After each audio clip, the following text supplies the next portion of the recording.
Today we'll be uninstalling this kind of cracked looking stock mount with this new mount that has the Ford Focus bushing.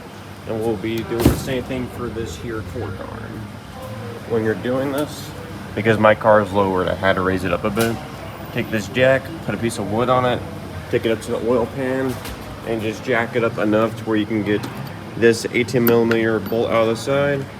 This here is also an 18. We're just unscrewing it for now. There we go. Keep this organized. Pop this guy out. You can see right there especially, and here about too, that this did need to be replaced. And it's very soft. I could push it in with my thumbs. Let's go ahead and switch her out.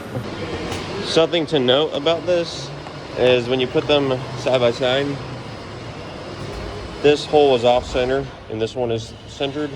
So we're gonna put this guy in.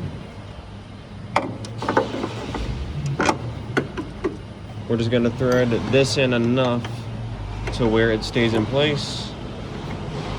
And then we're going to manipulate the motor with the jack set underneath the car to pivot it enough to get this to fit. It won't hurt anything. It's also being supported by the torque arm down below, which I'm also replacing, and this hydraulic guy, which will be just fine. All right, so I got this in. The way I ended up getting it in is I took a pry bar to this big ass motor mount, and I pushed it backwards enough to where I could thread this in with my hands. Do not keep threading it in if it feels like it's cross threading, because you do not want to fucking rethread this big ass motor mount if you have to rethread it, or worst comes to worst, buy a new one. Now let's get the bottom done. Here's the lower torque arm. They're all 18s. Support this with a dead man left. The big one goes in there. The small one goes over here. It actually does not look bad at all. It looks to be in very good condition. But we can always improve it.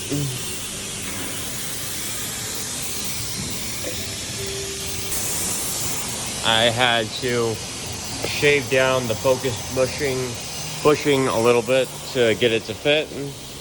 I had to make it approximately the same height as this one in order to get it in. Installation is reversive removal.